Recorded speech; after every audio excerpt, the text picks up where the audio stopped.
Existem lugares em nosso planeta que intrigam a compreensão humana, seja por suas belezas inigualáveis ou então pelos sombrios mistérios que os rondam.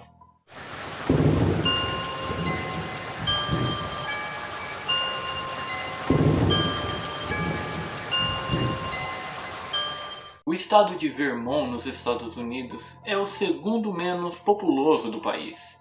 Ele tem cerca de 600 mil habitantes. O seu nome é proveniente da expressão francesa Verts Monts, que significa verdes montes, que faz referência à quantidade de florestas que o estado tem, que na verdade cobrem 77% de seu território.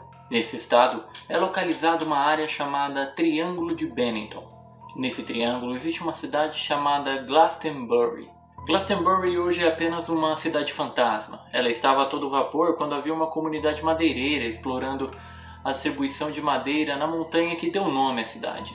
Porém, no século XIX, quando a madeira foi acabando, os habitantes foram deixando a cidade, então ela se tornou totalmente inabitada. Mas a região que era para ser totalmente inabitada ganhou fama de misteriosa. Isso devido ao fato de ali terem acontecido inúmeros desaparecimentos, assassinatos não resolvidos e avistamentos que até hoje intrigam inúmeras pessoas.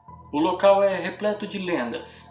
Entre elas, dizem que os nativos americanos não gostavam de ir até a montanha Glastonbury, pois diziam que lá foi um local onde os 4 ventos se encontraram. Por isso, aquela seria uma montanha amaldiçoada.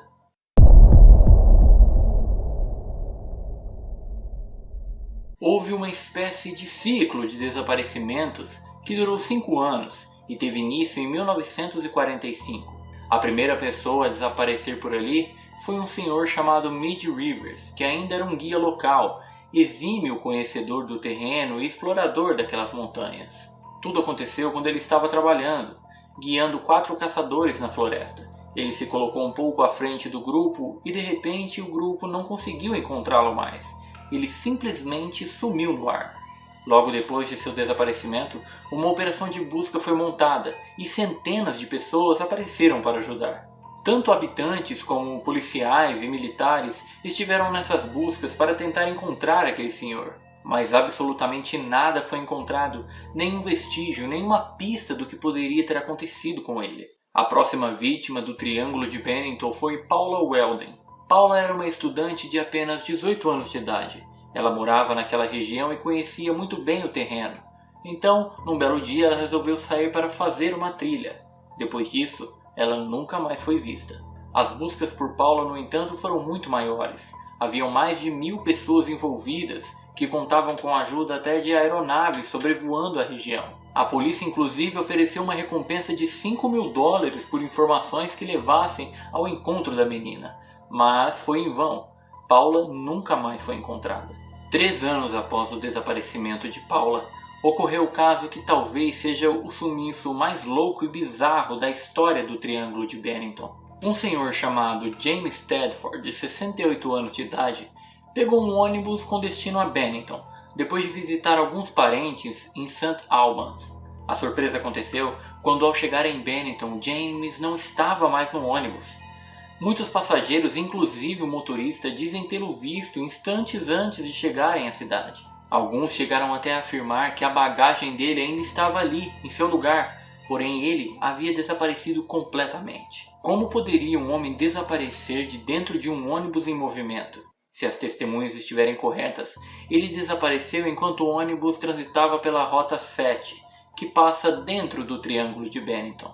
Já no ano de 1950, um garotinho de apenas 8 anos de idade chamado Paul Jepson desapareceu da caminhonete de sua família enquanto brincava ali. Sua mãe havia saído de perto dele por apenas alguns minutos para alimentar os porcos, mas quando voltou, seu filho Paul já não estava mais lá. As buscas tiveram início e um xerife de New Hampshire levou até um cão farejador para tentar ajudar na procura.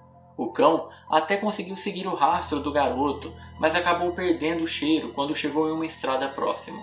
Esse fato do cachorro ter conseguido seguir o rastro do garoto levou todos a crer que ele havia sido sequestrado e levado por alguém que estava com o carro ali na beira da estrada. Apenas 2 semanas depois do sumiço de Paul, outro desaparecimento ocorreu. Frida Langer, uma alpinista de 53 anos, que aliás também era muito experiente na área e conhecedora daquele terreno, desapareceu quando estava fazendo uma trilha. Algumas versões da história dizem que ela estava com um primo e em outras com uma amiga. Mas a informação comum é que no meio dessa trilha ela caiu em um riacho e se molhou toda. Ela então resolveu que voltaria para o acampamento para se trocar e a pessoa que estava com ela esperaria ali. Mas infelizmente ela nunca chegou ao acampamento e muito menos voltou para a trilha. Cerca de 400 pessoas participaram de suas buscas, inclusive membros da Guarda Nacional de Massachusetts. Mas mesmo após tantos esforços nas buscas, nada foi encontrado.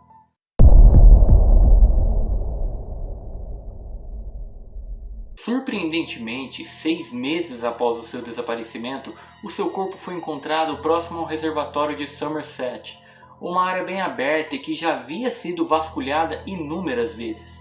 Esse é um caso muito atípico porque, apesar do corpo ter sido encontrado, isso não ajudou em nada na resolução do caso, pois exames médicos não conseguiram constatar a causa da morte.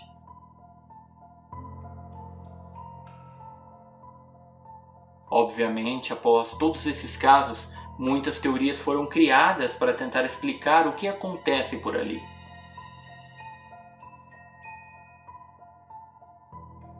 Alguns dizem que, em virtude do ciclo de desaparecimentos ter durado apenas 5 anos, provavelmente havia um serial killer atuando por ali. Mas existem indícios que vão contra essa teoria.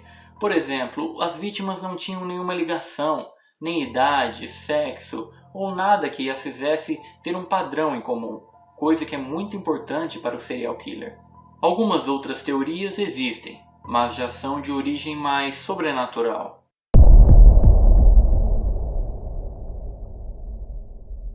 Alguns acreditam que todos os desaparecidos foram vítimas de uma espécie de abdução alienígena, e outros acreditam que eles foram pegos por uma criatura, tal como o Pé Grande. Segundo relatos, algumas pessoas alegam ter visto essa criatura nas florestas de Bennington. E você, o que acha dessa história? O que você acha que acontece no Triângulo de Bennington? É tudo uma coincidência? Foram desaparecimentos e acidentes banais? E se foram, onde estão os corpos? Por que as buscas não encontram nenhum vestígio dessas pessoas? Comente aqui pra mim. Se você gostou desse vídeo, deixe o seu like. Caso não seja inscrito no canal, inscreva-se para não perder nenhum dos próximos vídeos. Peço novamente que você compartilhe esse vídeo com ao menos 2 pessoas e assim você estará ajudando o canal a crescer cada vez mais. Muito obrigado por estar comigo até aqui e até a próxima.